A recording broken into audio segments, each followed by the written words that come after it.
Anita college छोड़ चुकी थी और एक दिन वो किसी मॉल में कुछ सामान खरीदने के लिए गई। तब भी वहां से एक कॉलेज का पुराना दोस्त दिनेश मिल गया। तो दिनेश अनीता से कहा, ओ हेलो अनीता, तुम कैसी हो? कॉलेज छोड़ने के बाद हम सभी दोस्तों को भूल ही गई। तब भी अनीता ने थोड़ा शर्माते हुए कहा कि नहीं दिनेश, दरअसल मैं किसी को भी नहीं भूली, बस ये बात है कि मुझे टाइम ही नहीं मिलता। तब भी दिनेश ने अनीता को ऊपर से लेकर नीचे तक उसे घूर कर देखने लगा और अनीता को देखकर वो अपने मन में ये सोच रहा था कि वाह कितनी सुंदर है अनीता, इसका तो नंबर लेना ही पड़ेगा।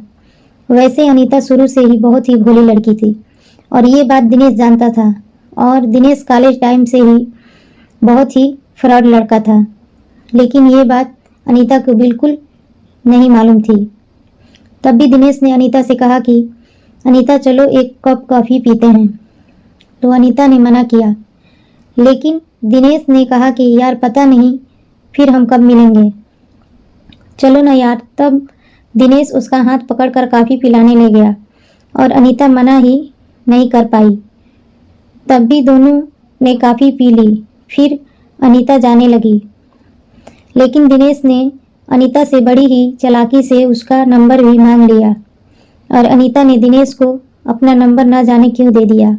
तब अनीता ने कहा कि दिनेश अब मैं चलती हूँ, शायद मुझे बहुत देर हो गई है, घर पर सब मेरी राह देख रहे होंगे। तो दिनेश ने फिर से अनीता का हाथ पकड़कर कहा, अरे यार प्लीज़ अनीता रुको तो सही, इतना दिनों में हम मिले हैं, 5 मिनट रुक जाओ बस। अच्छा ये बताओ कि तुम्हारा अब तक कोई बॉयफ्रेंड है या नहीं है? अभी तक तुम यूं ही शर्माती रहती हो। तो अनीता ने दिनेश से कहा कि नहीं दिनेश, मेरा कोई भी बॉयफ्रेंड नहीं है। तब भी दिनेश ने चांस मारते हुए उससे कहा कि अरे अनीता, तुम तो इतनी ज़्यादा खूबसूरत हो, फिर भी तुम्हें आज तक किसी ने भी प्रपोज क्यों नहीं किया? इस बात से अनीता थोड़ा उदास हो गई। इतने में ही दिनेश ने अनीता के कंधे पर हाथ रखते हुए कहा कि तुम चिंता मत करो अनीता, मैं जल्द ही तुम्हारी ज़िंदगी में एक बॉयफ्रेंड आने वाला है और वो तुमसे बहुत ही ज़्यादा प्यार करेगा।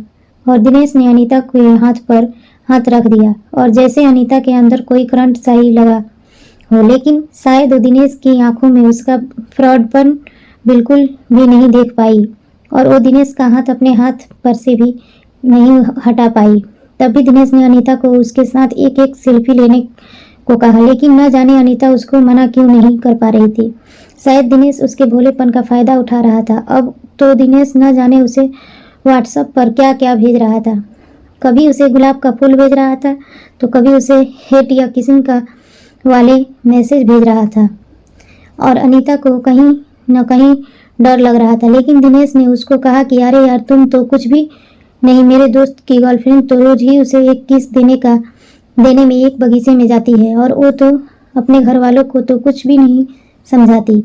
इस बात से अनीता का हौसला बहुत ही ज़्यादा बढ़ गया। एक दिन अनीता के घर पर कोई भी नहीं था। उस बात का दिनेश को पता लग गया तो वो अचानक ही उसके घर आ गया। इस बात से अनीता बहुत ही डर गई, लेकिन वो तो ज़बरदस्ती अनीता के घर में बैठ गया और उसके यहाँ वहाँ हाथ लगाने लगा और जब अनीता ने उसे रोकना चाहा तो दिनेश ने उसे आई लव यू कह दिया। अब अनीता उसे रोक ही नहीं पा रही थी क्योंकि उसे पहली बार किसी ने आई लव यू कहा था, मगर उसे दिनेश के अंदर का दरिंदा बिल्कुल भी नजर नहीं आ रहा था।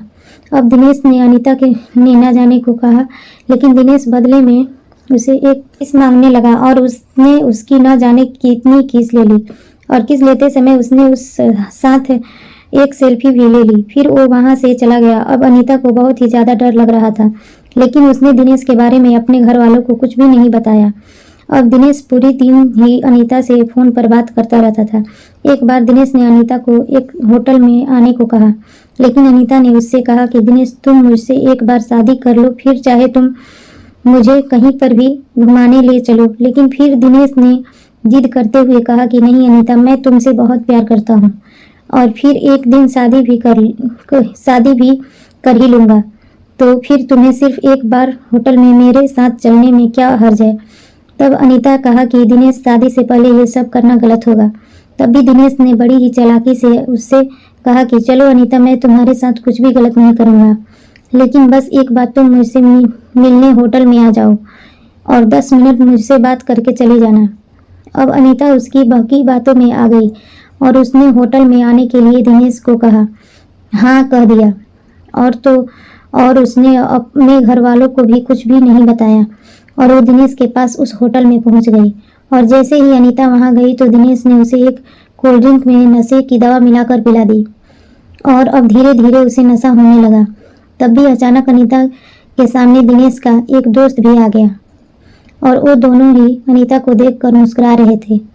अब अनीता सब समझ चुकी थी कि दिनेश ने उसके साथ धोखा किया है और फिर दिनेश और उसके एक दोस्त ने मिलकर अनीता के साथ जो गंदा काम किया उसके बारे में मैं आपको आगे की कहानी नहीं बता सकता दोस्तों, क्योंकि ये किसी की बेटी या बहन की इज्जत का सवाल है। लेकिन ये कहानी मैंने आपको इसलिए सुनाई है क्योंकि अनीता जैसी ही मेरी बहनें बार बार ऐसी ही गलती क्यों करती है। मैं उसे सच्चा प्यार करने से नहीं रोक रहा, मैं तो बस उनको उन दरिंदों के जाल में फंसने से रोकना चाहता हूँ जिन्होंने न जाने कितनी बार अनीता जैसी लड़कियों को अपना शिकार बनाकर उनका जीवन बिल्कुल ही बर्बाद कर दिया है। इसलिए मेरी प्यारी बहनों, प्यार करो मगर बस सच्चा। और हाँ, अगर कोई लड़का आपकी शादी से पहले होटल या किसी अनजान जगह मिलने को कहे तो समझ जाना कि आपकी इज्जत और आपका जवानी जीवन बहुत ही ज़्यादा खतरे में हो सकता है। और अगर आपको आपके बॉयफ्रेंड पर पूरा विश्वास भी हो तो प्लीज़ एक बार अपने घर वालों या किसी भी नज़दीकी सहेली से सलाह जरूर लें ताकि आपका जीवन हमेशा सुरक्षित रहे। धन्यवाद। आपको ये कहानी कैसे लगी नीचे कमेंट करके हमें ज़रूर बताइएगा। अगर आपको ये कहानी पसंद आए हो तो हम अपने दोस्तों के साथ ज़रूर शेयर करें और ऐसी ही प्यारी कहानियाँ सुनने के लिए हमारे यूट्यूब चैनल से जुड़े रहें और सब्सक्राइब करें, लाइक करें, कमेंट करें, शेयर करें।